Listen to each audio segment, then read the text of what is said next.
आजच्या भागामध्ये आपण पाहणार आहोत की आता सगळीच जण खूप जास्त खुश असतात कारण लग्नाचे विधी सुरू असतात. तेवढ्यातच ना आता गुरुजी म्हणत असतात की हा नारळ जो आहे ना तो जरा ठेवून या. मग आता तो नारळ ठेवायला आशू जात असते, पण आशूला आता म्हटलं जातं की करवली इथे लागणार आहे, त्यामुळे करवली जाऊ नका. मग शरूला सांगितलं जातं की शरू जरा जा, तोपर्यंत हा नारळ जरा ठेवून ये.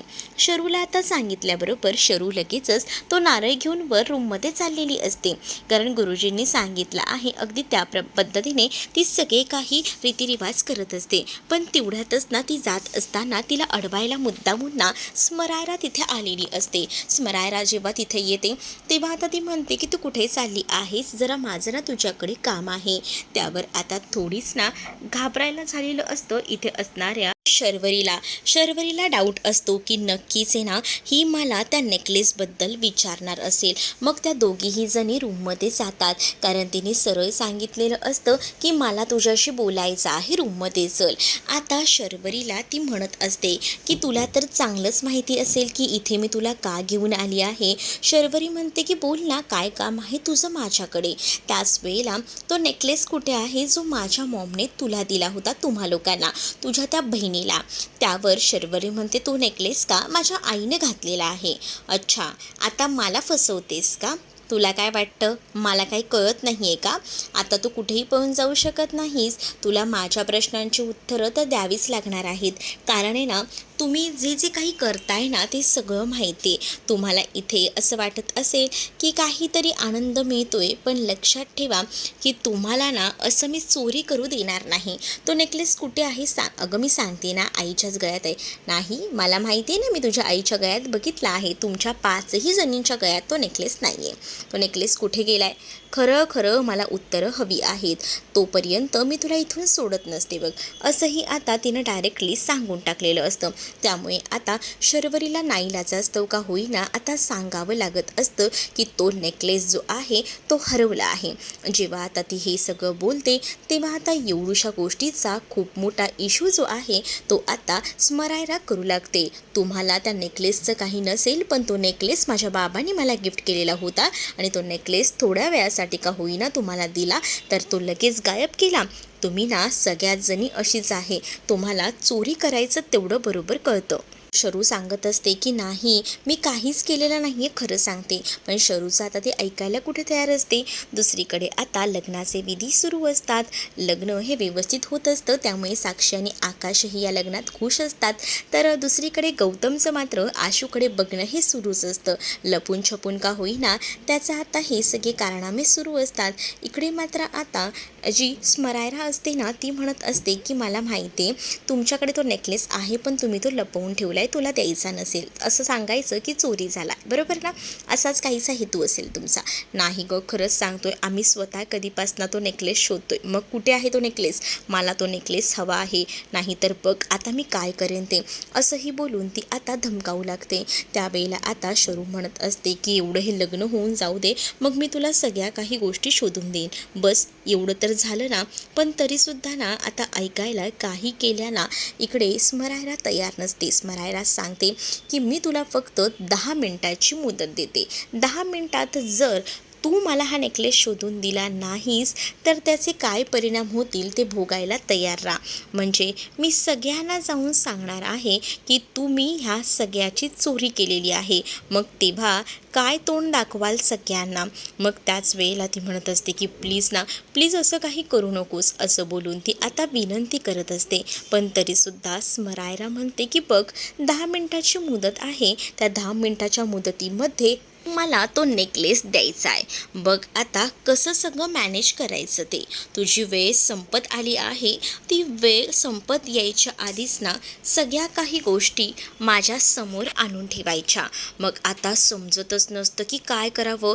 10 मिनिटात तिला नेकलेस कसा द्यावा हे शरूसाठी खूप मोठं टेन्शन असतं. शरूने आता अक्षरशः डोक्याला हात लावून घेतलेला असतो. सुचत तर काहीच नसतं, कारण तिला माहिती आहे जर 10 मिनिटात जर आणून मी नेकलेस नाही दिला तर प्रॉब्लेम होईल आणि त्यामुळे जर मी हा नेकलेस आणू शकली नाही तर काय करू काय करू, कारण तिला माहिती की ही तमाशा करणारी मुलगी आहे. हिने जर तमाशा करून पूर्ण गोष्टीचा बाऊ केला आणि त्यामध्ये आईबापांची इज्जत गेली तर हे असे एक अनेक विचार ना तिच्या डोक्यामध्ये येऊ लागलेले असतात.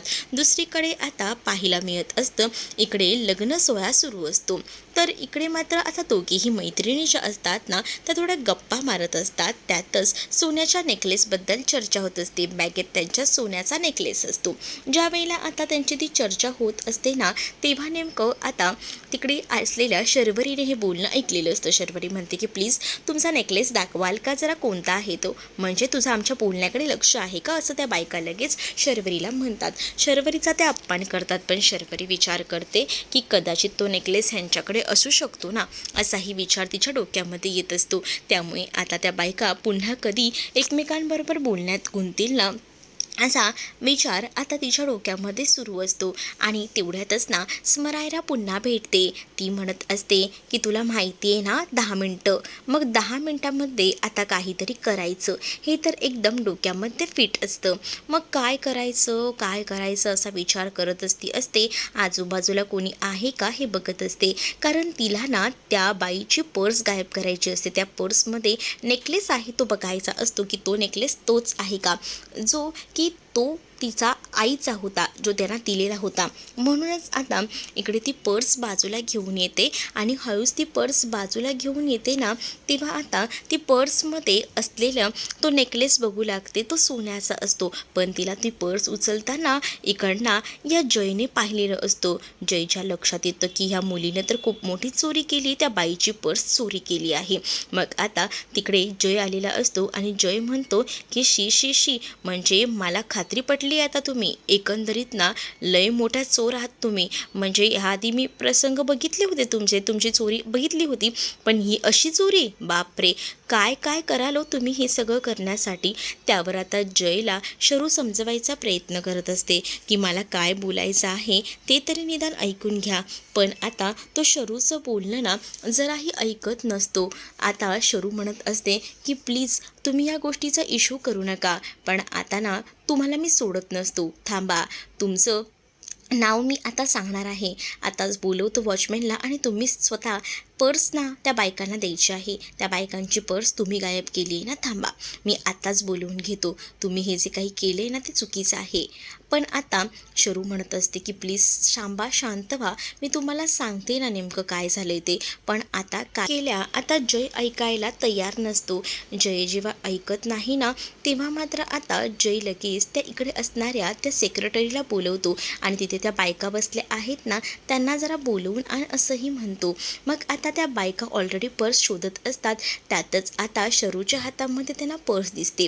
तिथे ती पर्स दिसल्याबरोबर ते आता म्हणत असतात की ही बघ, ही पर्स तर ह्या मुलीने चोरली, मगाशी हिचं या पर्सकडे डोळा होताच, तिला तो नेकलेस हवा होता. मग आता जय म्हणतो की तुम्ही इतक्या अशा असाल ना असं वाटलं नव्हतं, मला ना या लग्नामध्ये कोणताही तमाशा नको आहे, हां, नाहीतर माझ्या बहिणीचं लग्न ना स्पॉईल होईल. त्यानंतर आता जय निघून जातो. तर शरूने त्या बायकांना ती पर्स दिलेली असते. तर ती बाई म्हणत असते की तू अशी आहेस का, मला वाटलंच होतं, म्हणूनच तुझी नजर मगासपासून माझ्या पर्सकडे होती. पण आता शरू सत्य परिस्थिती समजून सांगते की आमचा एक नेकलेस गायब झालेला आहे, म्हणूनच मी तो शोधत होते. मला असं वाटलं की तुमच्या बॅगेत कोणीतरी तो नेकलेस घातला असेल, तर कदाचित तोच नेकलेस आहे का हे मला बघायचं होतं. यासाठी मी तुमच्याकडे तो नेकलेस बघायला सुद्धा मागितला होता, पण तुम्ही दाखवला नाही. तुम्ही स्वतः बघा, मी तुमच्या बॅगेत ना एकही रुपया काढलेला नाही आहे ना नेकलेस. मग आता ती बाई आपली पर्स वगैरे चेक करू लागते. तेव्हाच तिच्या लक्षात येतं की खरंच ना या मुलीने तर काहीच घेतलेलं नाही आहे. मग आता ती पर्स जी आहे ती पूर्णपणे भरलेली असते. 10 मिनटं आता संपत आलेली असतात. काय करावं ना हे सुचत नसतं, काय करावं, कसं द्यावं. मग आता ती मुदत संपत आल्यामुळे ना बेचैन व्हायला झालेलं असतं. मग या सगळ्या गोष्टींमध्ये ती आता विचार करत असते.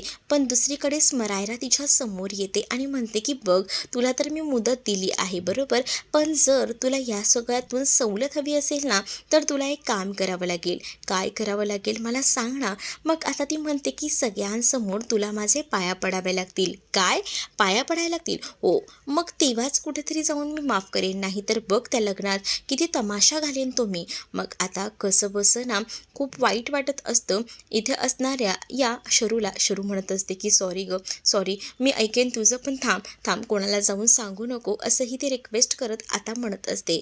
नाही सांगत, पण तू पण लक्षात ठेव या सगळ्या गोष्टी, नाही तर मीही त्या गोष्टीचा खूप मोठा इश्यू करेन, असंही ती आता बोलत असते. आता शरूला खूप पश्चाताप होत असतो. तिला कळत नसतं नेकलेस गायब झाला आहे. मग ही आता सगळ्यांसमोर जाऊन इश्यू करणार, त्यापेक्षा आपण आहे ना हिला आता काही झालं तरी हे करायला हवं, तुम्ही चोरला आहे, हे सारखे आरोप सहन नाही होत असतात इकडे असणाऱ्या या शरूला. ती म्हणत असते की ठीक आहे, मी तुझी माफीही मागायला तयार आहे. का? आता काय झालं? आता शब्द अपुरे पडतायत का? इकडे दुसरीकडे आता आकाशना साक्षीच्या गळ्यामध्ये मंगळसूत्र घालत असतो. तर स्मरायला मुद्दामून तिथे जाऊन उभी राहते, जेणेकरून आहे ना ती आता बघत असते की कधी एकदा माझी माफी शरू मागते आहे. इकडे आता आकाश साक्षीच्या गळ्यामध्ये मंगळसूत्र घालत असतो आणि तोपर्यंत इथे शरू अक्षरशः गुडघ्यावर बसून ना त्या हॉलमध्ये स्मराराची माफी मागत असते अगदी सगळ्यांसमोर. तिला गुडघ्यावर बसवायचंच असतं आणि यासाठी तिने हे सगळे प्रयत्न केलेले असतात. तर दुसरीकडे मात्र आकाश आणि त्याचसोबत साक्षीचा लग्न सोहळा सुरू असतो, पण स्मराराचं मात्र भलतंच सुरू असतं. स्मरारा म्हणत असते की आता कसं दाखवलं, आता हीच लायकी आहे तुझी, एवढे दिवस तर खूप उडत होतीस ना, पण आता अवकात दाखवली ना तुझी, असंही स्मरायरा बोलत असते. तर दुसरीकडे आता लग्न वगैरे पार पडतं, सप्तपदीही कंप्लीट झालेल्या असतात. मग आता शेवटचे जे विदाईचे विधी असतात ना ते सुरू असतात. मग आता कान पिळलेल्या वगैरे त्या सगळ्या गोष्टी बरोबर आकाशच्या लक्षात असतात. आकाशलाही आता तेजस्विनी सांगत असते की आमच्या मुलीला व्यवस्थित जप, तिचं रक्षण कर, हेही सांगितलेलं असतं. आता सगळ्यांनाच रडू येत असतं. आजीही साक्षीला जवळ घेऊन रडत असते, मिठी मारत असते. तर आता साक्षी एक एक करून सगळ्यांना भेटत असते. मग तिथे जयही उभा असतो, गौतमलाही जाऊन ती मिठी मारते. गौतमचं मात्र नेहमीप्रमाणे सुरू असतं, तो तिला चिडवतो आणि म्हणतो की बघा मी तुझ्या रूममधनं बघ अशी भिंत काढणार आहे. मग जेव्हा जयला ती मिठी मारायला जाते ना तेव्हा जयला ती म्हणत असते की मला विसरू नको. जय म्हणतो तुला कसं काय विसरेल, कधी काही गरज लागली तर हक्काने घरी यायचं, कायम दरवाजे तुझ्यासाठी उघडे आहेत. मग आता साक्षी पमाचा सुद्धा आशीर्वाद वगैरे घेते. पमाही तिला म्हणते एकदम सुखाचा संसार करा हां. आणि त्यानंतर आता उमाकडे सुद्धा ते जातात. तर उमा म्हणत असते की आजपासून मी तुझी सासू नाही तर मी आई आहे, त्यामुळे हक्कानं जर काही हवं असेल, काही झालं असेल तर बोलायचं, असं देखील आता सांगितलेलं असतं. हे सगळे विधी तर सुरूच असतात, पण समोरून पोलीस येताना दिसतात. पोलीस जसे येताना दिसतात तेव्हा सगळ्यांनाच प्रश्न पडतो की पोलीस का आले आहेत एवढ्या चांगल्या प्रसंगात. पण हे सगळं काही स्मरायराने मुद्दामून केलेलं असतं. पोलिसांना बघून ना आता भीती वाटायला लागलेली असते पम्मा वगैरेला. मग तेजस्विनी बोलते की पोलिसांचं इथे काय काम. पोलिसांना विचारलं जातं तर पोलीस सांगतात की आम्हाला स्मरायरा यांनी कॉल केला होता. मग आता स्मरायराकडे सगळीजणं बघू लागतात. तर तेव्हाच ना सगळ्यांसमोर ती सांगू लागते की मला जो नेकलेस दिला होता तो नेकलेस चोरीला गेला आहे आणि हे सगळं काही प्रमिला मावशी आणि तिच्या मुलींनी केलं आहे आणि म्हणूनच मी त्यांच्या विरोधात तक्रार दाखल केली आहे, असंही आता बोललं जातं. जेव्हा आता हे सगळं बोललं जातं ना तेव्हा मात्र आता पम्माला त्यासोबत शरूला खूप मोठा धक्का बसतो. शरूने अगदी गुडघ्यावर डोकं ठेवून अक्षरशः माफी मागितलेली असते, तरीसुद्धा आता चोरीचे आरोप लावलेले असतात आणि ते सुद्धा सगळ्यांसमोर. आशू तर आता रडकुंडीलाच येते. तर तुम्हाला हा भाग कसा वाटला हे मला कमेंटमध्ये नक्कीच सांगा आणि अशाच नवनवीन भागांसाठी आपल्या चॅनलला सबस्क्राईब करायला विसरू नका. चला तर मग भेटूया पुढच्या भागामध्ये. तोपर्यंत टाटा बाय.